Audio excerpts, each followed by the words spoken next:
सभी चिकित्सक गणों को नमस्कार। आज हम लोग पढ़ेंगे NH BSc कोर्स में। आज तारीख है 10 तारीख, चौथा क्लास है, बैच सेकंड चल रही है। और इसके अलावा में फेज़ जो है ये थर्ड है, और थर्ड फेज़ S6 के बाद हम फोर्थ फेज़ में घुस जाएंगे। तो S6 क्यों हमें जानना ज़रूरी है कि S6 रेमेडी जो है वो किडनी की रेमेडी है, वृक्क की या गुर्दे की रेमेडी इसे कहा जाता है। ये एक चित्र आप लोग देख रहे होंगे, इसमें रीनल का कॉलम्स बना हुआ है, मेडुलर पिरामिड भी इसमें बना हुआ है, कैलेक्सी, रीनल की आर्टरी, रीनल की वेन, पेल्विस, यूरेथ्रा। इसके अलावा में रीनल का कैप्सूल और कॉर्टेक्स है। ये क्यों ज़रूरी है और क्यों जानना ज़रूरी है कि किडनी के बारे में जब तक हम नहीं जानेंगे तब तक S6 को कम्प्लीटली समझ पाना एक टेढ़ी खीर बना रहेगा। तो इसको मैं एक्सप्लेन करना चाहूँगा। तो आप लोग आज सोक्रोफ्लोसो 6 को पढ़ रहे हैं। सोक्रोफ्लोसो 6 में हम लोग आज सबसे पहले जानेंगे कि किडनी जो होती है इसका एक अपना स्ट्रक्चर होता है, इसके अपने फंक्शन होते हैं।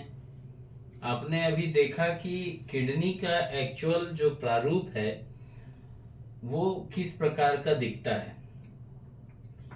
वृक्क या गुर्दे का जो मान होता है वो एक पेयर में होता है, जोड़े में होता है। ये एक मानव अंग है जिसका प्रधान कार्य मूत्र उत्पादन या यूं कहूं रक्त का शोधन कर गुर्दे बहुत से अन्य जो पशु होते हैं उनमें भी मिलते हैं।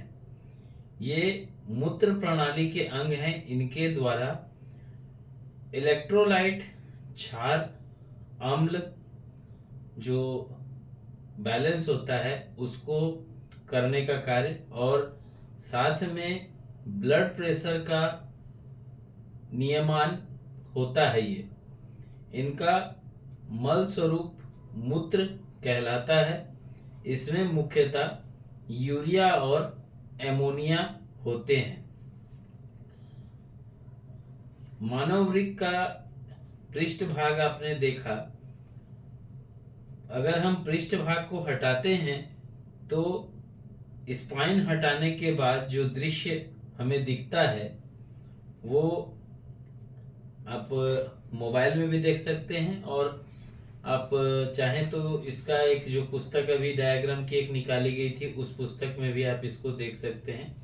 एंड्रॉयड मोबाइल अगर चलाते होंगे तो मानव किडनी का आप एक चित्र निकाल लीजिएगा, वो बिल्कुल आप उसके अनुसार रीडअप जो मैं पढ़ाने जा रहा हूँ, आपको पढ़ा रहा हूँ जो किडनी की S6 सोक्रोफ्लोसो 6 को, तो इसके बारे में थोड़ी सी जानकारी हमें होनी चाहिए। क्योंकि ओडिमा क्यों होता है, कैलेक्सी क्या होती है, रीनल के प्रेशर के ऊपर अगर कोई प्रॉब्लम आ रहा है तो बीपी क्यों बढ़ जाता है, ग्लूकोज हो गया, आयरन हो गया, आपका WBC हो गया, H2O हो गया, यूरिया जो पार्टिकल्स होते हैं वो, या ओडिमा हो करके शरीर में या तो सूजन आया हो किडनी में या पानी भर गया हो।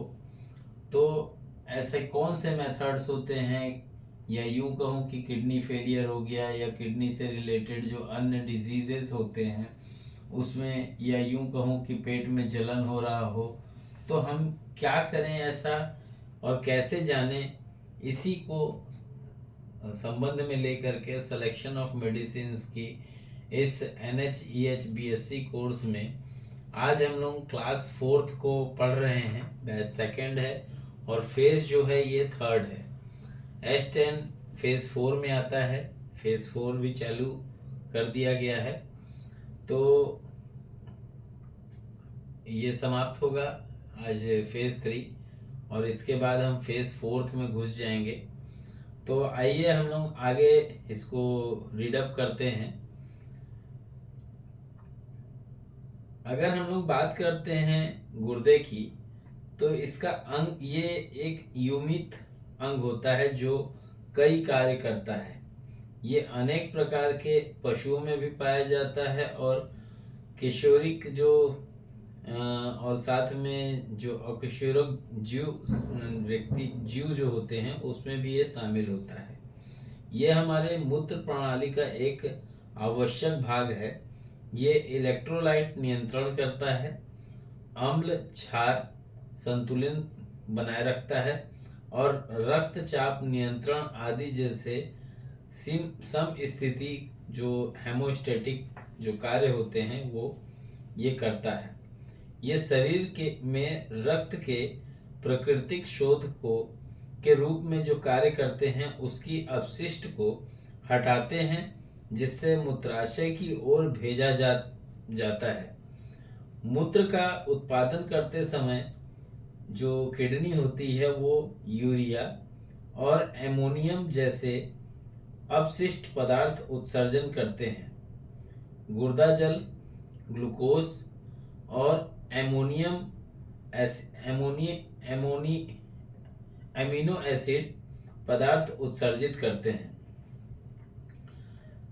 इसमें से जो एमिनो एसिड अम्ल होता है उसके पुनरावशोषण के लिए भी ये जिम्मेदार होता है।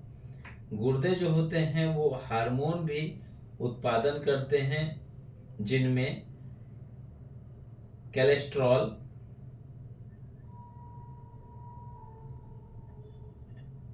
नहीं वो नहीं, हाँ तो आप लोग यही तो गलत करते हैं ना। कोलेस्ट्रॉल कैसे है? हार्ट है। कैल्सिट्रियोल, हाँ प्रोनाउंस गलत करेंगे तो मीनिंग कुछ और निकल जाएगा, है ना। कैल्सिट्रियोल, रेनिन, एर्थोपाइलोटिन इनमें शामिल होता है।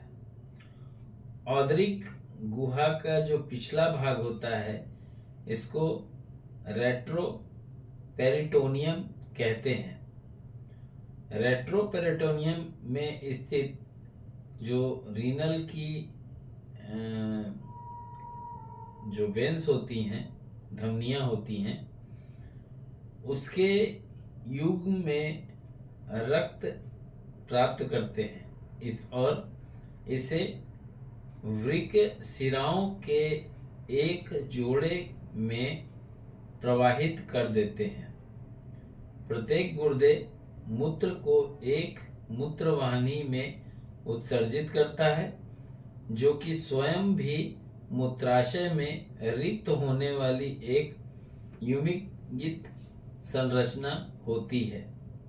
गुर्दे की कार्य प्रणाली के अगर अध्ययन को हम लोग देखें तो किडनी शरीर विज्ञान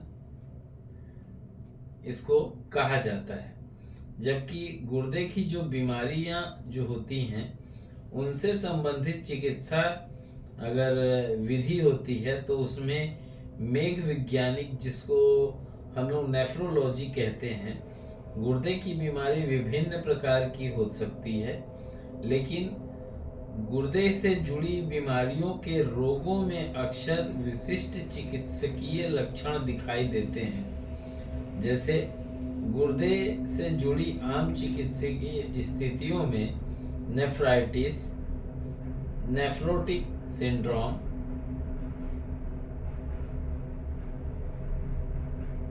किडनी घुटी, जिसमें किडनी का साइज जो होता है वो घट जाता है, गुर्दे में तीक्ष्ण घाव हुआ हो कोई, गुर्दे की दीर्घकालिक बीमारियां हुई हो जैसे सीकेडी वगैरह होती है, मूत्रवाहिनियों में संक्रमण हुआ हो, किडनी की जो पथरी होती है वो हुई हो, और मूत्रवाहिनियों में अवरोध उत्पन्न हुआ हो।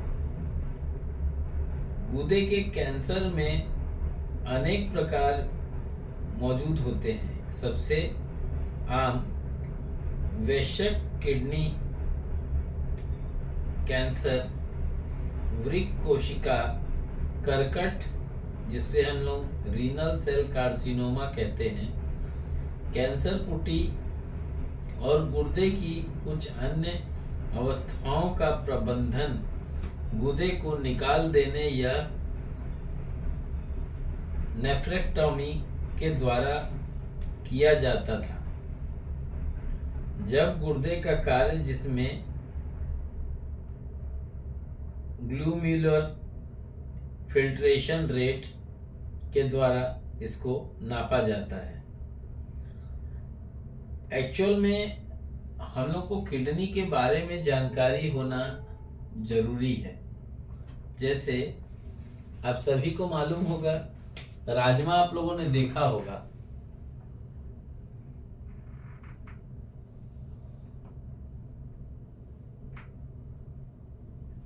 राजमा आप लोगों ने देखा होगा, ऐसा होता है।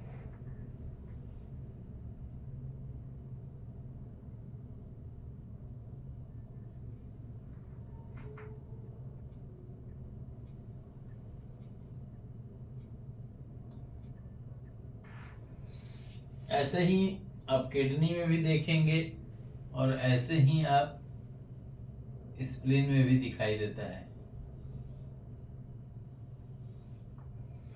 मैं चित्र बना के नहीं समझाना चाह रहा था, बट समझाना पड़ जाता है ऐसे।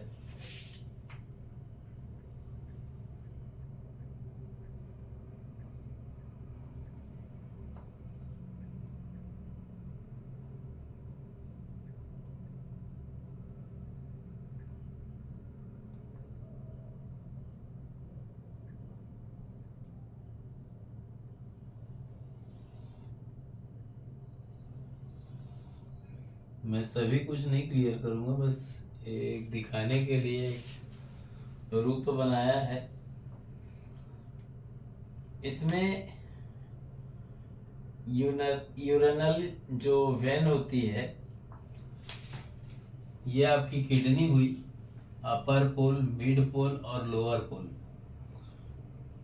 मैंने ऐसी, आप इसको ये मत ले लीजिएगा। और ये यूरेथ्रा हुई, ठीक है, जिसको हम लोग यूरिन का मार्ग भी कहते हैं। इसका आप लोग चित्र बना लीजिएगा। चित्र बनाना जरूरी बड़ा चीज नहीं है। सबसे ज्यादा अगर हम लोग कुछ एक चीजें यहाँ आती है जिसको हम लोग को जानना जरूरी होता है। जैसे अगर हम कह रहे हैं कि किडनी में सबसे ज्यादा अगर प्रेशर जो होता है वो कहाँ होता है, पहले क्वेश्चन डाल देते हैं कुछ। सबसे ज्यादा ब्लड का जो प्रेशर होता है वो रीनल की आर्टरी में होता है।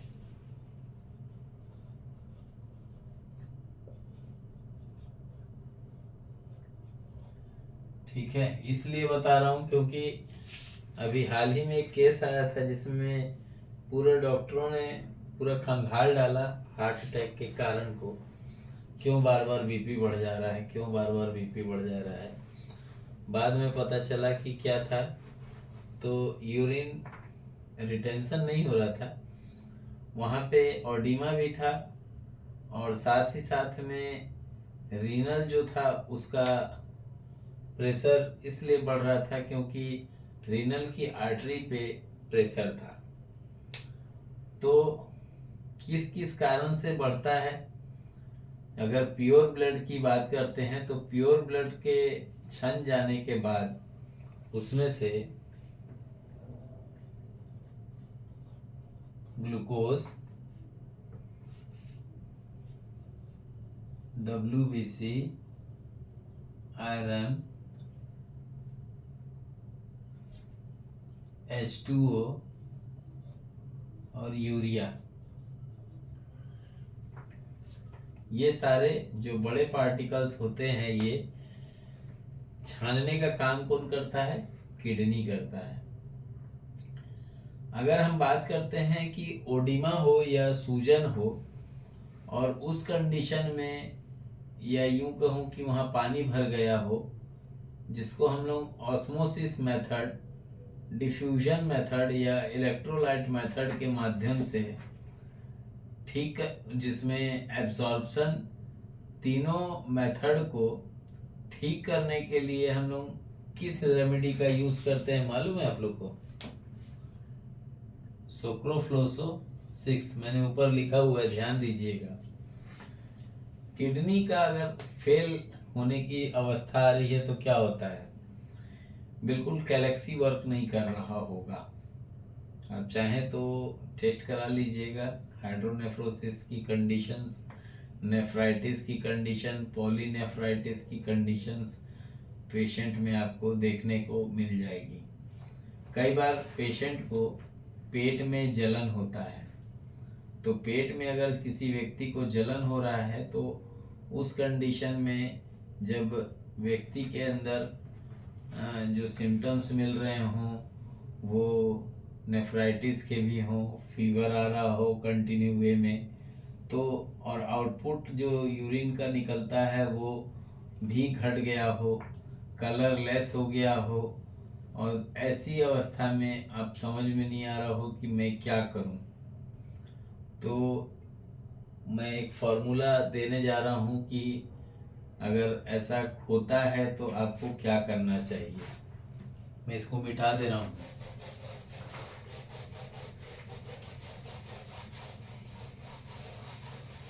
अड़तीस मेडिसिन को पढ़ाओ तो लोग नाराज होते हैं, पेटेंट पढ़ाओ तो नाराज होते हैं। समझ में नहीं आता आप लोग खुश किस चीज में होते हैं। पेट में अगर किसी को किसी हिस्से में जलन हो रहा हो, खास करके तब जब ऑस्मोसिस मेथड, डिफ्यूजन मेथड या इलेक्ट्रोलाइट मेथड खास तौर पे सीकेडी के पेशेंट्स को दिया जा रहा हो तब, तो उस कंडीशन में एक रेमेडी बताने जा रहा हूँ। A2, C5, S5, P2 और GE। क्या करेंगे? अगर आप लोग 1 2 3 बना लिए होंगे डाइल्यूशंस रेमेडी का, तो उस कंडीशन में मैं D3 बेस के अनुसार ही बता रहा हूँ। D3 बेस का कितना कितना लेंगे? अगर किसी के पास डाइल्यूशन थर्ड होगा तो कितना कितना लेंगे? अगर थर्ड होगा तो कितना लेंगे, और डाइल्यूशन कि थर्ड की जगह अगर D3 बेस होगा तो कितना लेंगे? ईच रेमेडी अगर डाइल्यूशन थर्ड होगा तो वहां पे आपको सभी रेमेडी का 2-2 ml लेना होगा। 2 ml, 2 ml, 2 ml, 2 ml और 2 ml, कितना हुआ? 10 ml। लेकिन इसको बनाना हम लोग को क्या है वो तो किसी ने पूछा नहीं।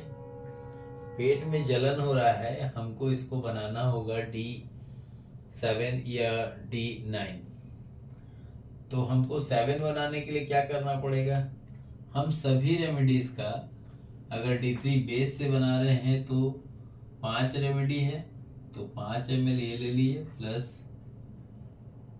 ये 5 ml D3 बेस आपके पास तैयार हुआ। किसका? 1 2 3 4 5। तो हमने यहाँ पे D3 बेस का 5 मेडिसिन कितना लेना है? बनाना क्या है?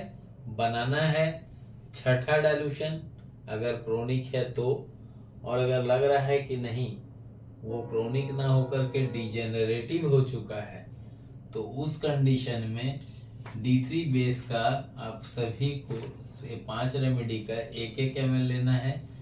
5 ml मेडिसिन बनती है। इस 5 ml मेडिसिन में से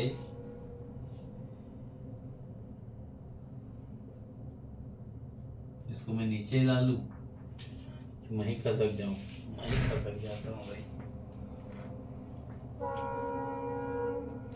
इस 5 ml रेमेडी में मिलाना कुछ नहीं है। इसी 5 ml रेमेडी में से 6 ड्रॉप ईच कितना हो जाएगा?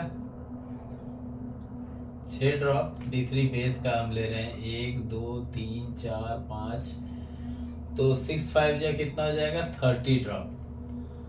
30 ड्रॉप हम लोग रेमेडी लेंगे और इसमें पानी की जो मात्रा होती है इसको ले लेंगे 28.5। क्यों लेंगे?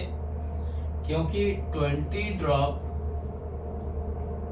बराबर 1 ml होता है, तो 30 ड्रॉप बराबर कितना हो गया?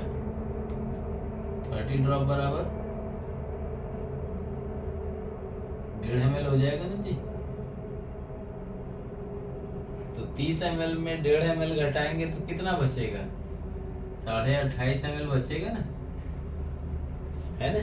तो ये रेमेडीज अगर D3 बेस है तो सभी दवाइयों का हमको 6 ड्रॉप लेना है,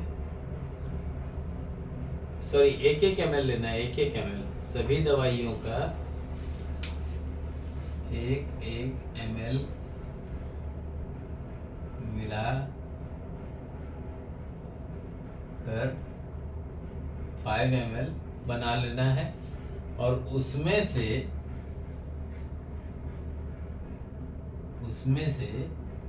6 बूंद दवाई डालना है। तो 6 पंचे 30 बूंद होता है, तो 30 बूंद दवाई डालेंगे और 28.5 ml पानी मिला करके ये दवा आप तैयार कर लेंगे। ये दवा बनी D6 अगर क्रोनिक है तो, और अगर क्रोनिक नहीं है, डीजनरेटिव है, तो उस अवस्था में आप सेकंड बना लीजिएगा D3 बेस से। कैसे बनाइएगा मैं बता दे रहा हूँ।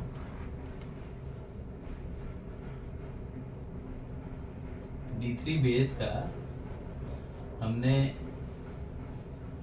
क्या करना है? 5 रेमेडी है, तो D3 बेस का हमने अगर डाइल्यूशन 3rd बना चुके हैं, अगर नहीं बनाया है तो मैं बनाने का प्रोसेस बता दे रहा हूँ। इसका सभी दवाइयों का 1 ml लिए तो कितना हो गया? 5 ml। इस 5 ml मेडिसिन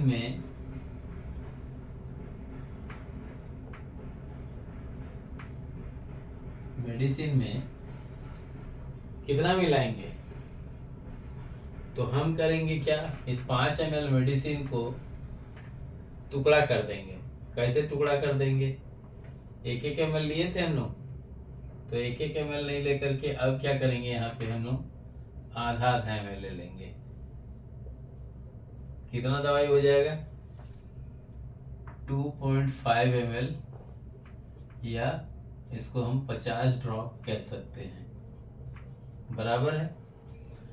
इसमें से 1 ml मेडिसिन लेंगे प्लस 99 ml DW डाल देंगे। क्या बनेगा? D2। और इस D2 में से हमको बनाना क्या है? अगर हमको क्रोनिक बनाना था तो मैंने बता दिया। अगर हमको डीजनरेटिव बनाना है तब क्या करना है? D2 पहले बनाए। इस D2 में से 6 ड्रॉप प्लस 30 ml DW में मिलाकर बना लेना है। क्या बनेगा? D8। हमको देना क्या है वैसे अवस्था में? D8 या D9 देना है। अगर 8 देना है तो इसमें से निकाल के 3 ड्रॉप आधा कप गर्म पानी में मिला करके, या व्यक्ति गर्म पानी या पानी के लिए पीने के लिए डॉक्टर्स ने मना किया हो तो उस अवस्था में इसको डायरेक्ट टू टंग 3 ड्रॉप दे सकते हैं। लेकिन अगर लग रहा है कि नहीं 9th देने की ही आवश्यकता है तो इस 8 में से आप निकालिएगा 3 ml D8 का प्लस 27 ml DW मिलाइएगा और 30 ml D9 आपका बन जाएगा। 2 ड्रॉप डोज देंगे। ये सीधा साधा कंसेप्ट है।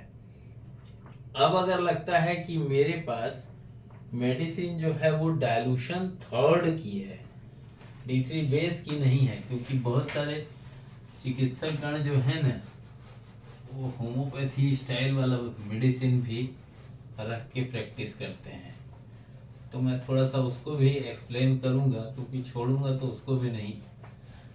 लेकिन अच्छे रिजल्ट चाहिए तो D3 बेस लाजवाब है।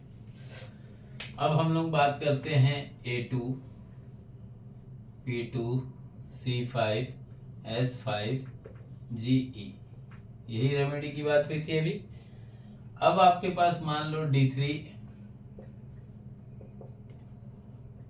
डायलूशन 3rd वाला है, क्योंकि मार्केट में डायलूशन 3rd को D3 कहते हैं, क्रूड बोल देते हैं। क्रूड एक्चुअल में मदर टिंचर बेस्ड जो क्रूड होता है वो DX1 होता है। DX2 जो क्रूड का D1 बोलेंगे तो वो DX2 होता है।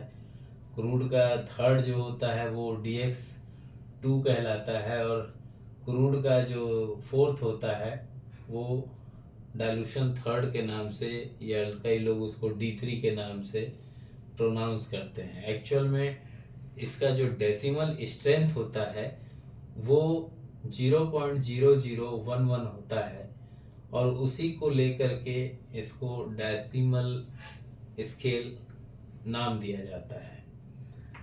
अब डेसिमल स्केल की अगर हम बात करते हैं तो डेसिमल स्केल 1 to 10 होता है। कभी भी गिनती सुने हैं क्या कि 4 से गिनती 4 को 1 गिना गया हो? ऐसे नहीं होता है।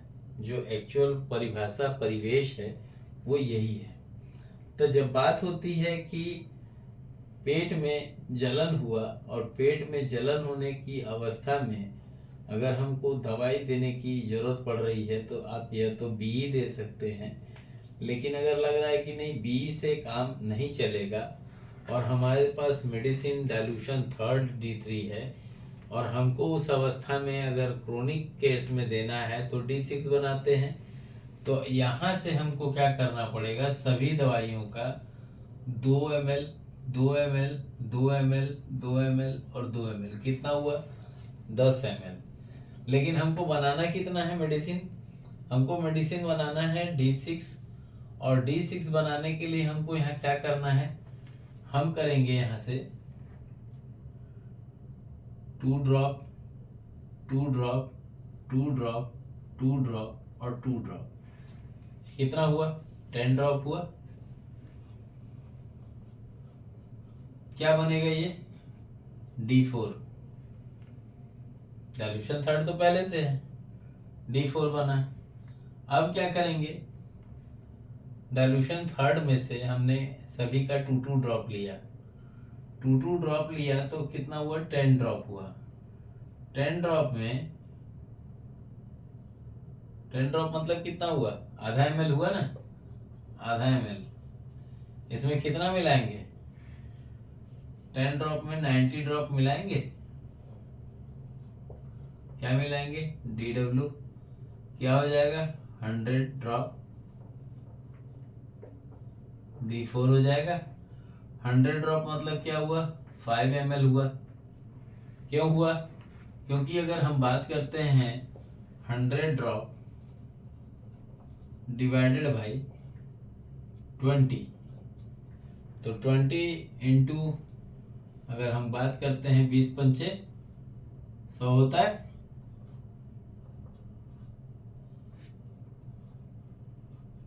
तो दवा कितनी हो गई 5 ml हो गई। तो 5 ml D4 बना। इस 5 ml में 45 ml DW डाल दिए, 50 ml D5 बना। सेम प्रोसेस करना है, 50 ml D5 में 450 ml DW मिलाएंगे और ये दवाई 500 ml आपके पास बनके D6 फॉर्म में तैयार है। D7 अगर देना हो तो क्या करेंगे? अब यहाँ तक अगर हमने बनाया है तो D7 हम बना लेंगे आसानी से, लेकिन अगर हमको लग रहा है कि नहीं हमको तो D9 की जरूरत है, तो सबसे आसान तरीका जो अभी मैंने 2 पे बेस के अकॉर्डिंग दिखाया था 8th बनाने का, ठीक उसी प्रकार से डाइल्यूशन थर्ड का हम जो रेमेडी हमारे पास है उस डाइल्यूशन थर्ड में से हम सभी दवाइयों का क्या करेंगे, इसका इसका इसका इसका इसका क्या करेंगे, हमें बनाना क्या है, 9th बनाना है और ये है क्या, डाइल्यूशन थर्ड है, तो सभी का 6-6 बूंद ले लेंगे। मैं देखिएगा क्या समझ में आ जाएगा आप लोगों को। 6 6 6 6 6 कितना हो गया, 6 पंचे 30, 30 क्या हो गया ड्रॉप, 30 ड्रॉप बराबर कितना होता है, बना क्या रहे हैं हम लोग D9, 30 ड्रॉप हमारे पास कितना हुआ 1.5 ml, इसमें हम दवाई कितना डालना पड़ेगा, दवाई कितना डालना पड़ेगा, तो उस कंडीशन में जब आपके पास ये डाइल्यूशन थर्ड बना हुआ है सभी का 6-6 ड्रॉप जब आपने लिया 30 ड्रॉप आपके पास रेमेडी तैयार हुई 1.5 ml। इस 1.5 ml में अपने को पेशेंट को देना क्या है 9th, तो ये पहले करेंगे 6 5 या 30, तो 30 ड्रॉप आपने क्या लिया, डाइल्यूशन थर्ड का आपने लिया 30 ड्रॉप, अब इसमें कर देंगे 28.5 ml DW, कितना हो गया 30 ml D9। ये एक सटीक प्रोसेस है और इस प्रोसेस को आप कीजिएगा तो आप देखेंगे कि पेशेंट सरपट ठीक होता है। किडनी की अगर हम फेल होने की अवस्था अगर बात करते हैं तो वो एक अलग मैटर है, एक अलग क्लास है। इसके अंदर पाया क्या क्या जाता है, फॉर्मुलेशन अगर हम बात करते हैं स्टोन का फॉर्मेशन की, तो इसमें आपको देखने को मिलता है यूरिक एसिड, मैं इसको मिटा दूं,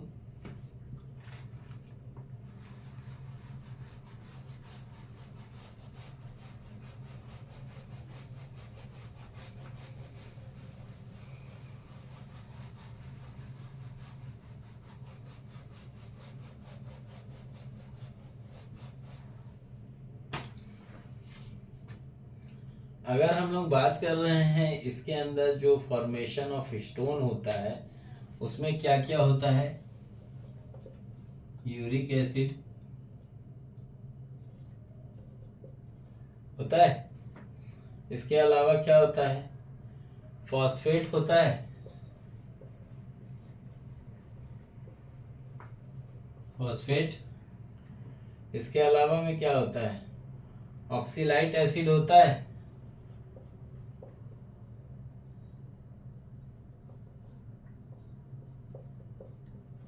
ऑक्सीलाइट, इसके अलावा में क्या होता है, फास्फोरस एसिड,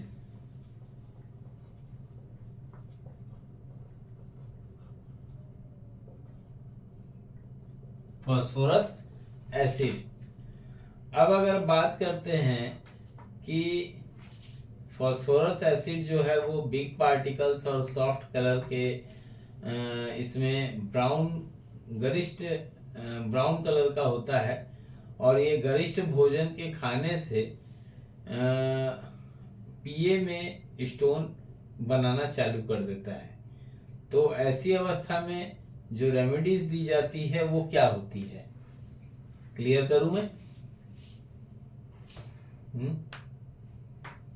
फॉस्फोरस यूरिया के लिए, फॉस्फेट के लिए, ऑक्सीलेट एसिड के लिए, इस अवस्था में हम जो रेमेडी देते हैं यूरिया क्रशर ड्रॉप देते हैं। बट अगर किसी को फॉस्फेट आ गया हो तो उस कंडीशन में जो बिग पार्टिकल्स और सॉफ्ट जो कलर होते हैं उसको ब्राउन कलर के मापन से जांचा जाता है। गरिष्ठ भोजन खाने से जो पीए होता है उसमें भी स्टोन बनने लगता है।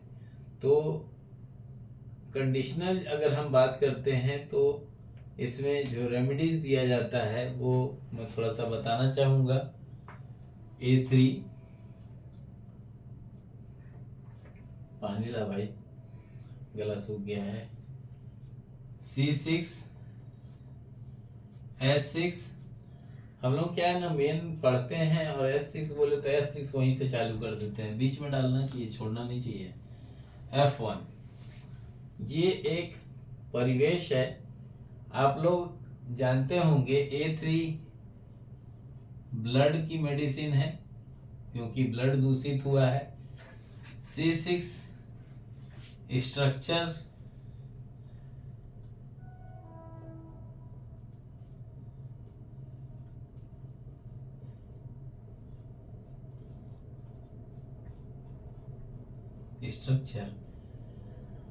S6 क्या है? सुक्रोफ्लोसोसिस,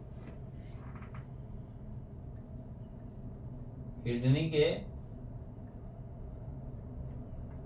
फंक्शन को न्यूट्रल करता है।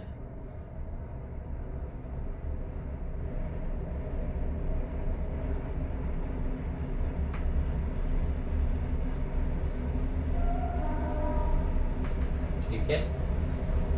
F1 क्या करता है? CNS सेंट्रल नर्वस सिस्टम को कंट्रोल करता है। अगर बहुत ज़्यादा दर्द हो तो यहाँ पे आप F2 का भी समावेश कर सकते हैं, लेकिन F2 और F1 मत मिला दीजिएगा, केवल F2 ही भारी पड़ जाएगा, ठीक कर देगा। अब अगर हम लोग बात करते हैं किडनी के इस सुक्रोफ्लोसोसिस की, तो इसके अंदर जो प्लांट्स का समावेश है वो मैं पहले बता चुका हूँ। S6 मानव शरीर के संपूर्ण उत्सर्जी तंत्र की प्रमुख औषधि है। S6 के द्वारा प्राप्त तत्व किडनी और यूरेटर में आए असंतुलन को संतुलित करने की क्षमता रखती है। यदि असंतुलन पुराना नहीं हुआ हो और इससे दूसरे अंग प्रभावित न हुए हों तो केवल S6 ही स्थिति को सामान्य कर सकती है, अन्यथा अन्य सहायक औषधियों का प्रयोग भी आवश्यक हो जाता है। किडनी हमारा प्रमुख एलर्जी अंग है, जो सेलुलर मेटाबॉलिज्म के बाद बने जो वेज्य पदार्थ होते हैं को समय समय पर शरीर से बाहर निकालना रहता है, जो एक अत्यंत महत्वपूर्ण कार्य होती है। इस क्रिया का सुचारू रूप से चलते रहने पर शरीर काफी हद तक स्वस्थ बना रहता है। इन क्रियाओं में अनियमितता आने पर एक्यूट व क्रोनिक दोनों ही परिस्थिति में अगल बगल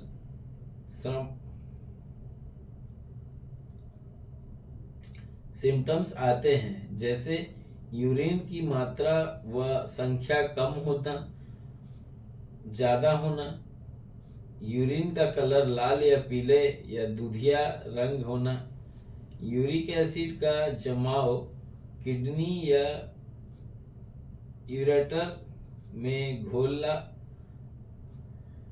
यूरेटर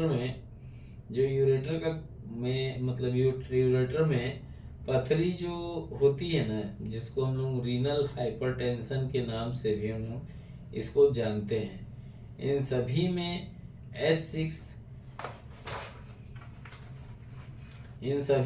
S6 उचित मात्रा में उपयोग करने से लाभ हो सकता है। S6 उत्सर्जन तंत्र जो अंग तंत्र है उसकी एक प्रमुख औषधि है। इसका कार्य किडनी पर और साथ में बोलना चाहिए वृक्क से लेके किडनी के इसमें ये शुरू होकर के मूत्राशय तथा उसके आसपास के सभी समस्या को वो जड़ से न्यूट्रल कर देता है। तो आज की क्लास मैं यहीं समाप्त करूँगा। कल हम लोग पढ़ेंगे सुक्रोफ्लोसो 10 को, और तब तक के लिए मैं आज्ञा चाहूँगा आप सभी से। जय हिंद, जय इलेक्ट्रो होम्योपैथी, जय काउंट सीजर मेटी जी, जय नासक मेथोडोलॉजी।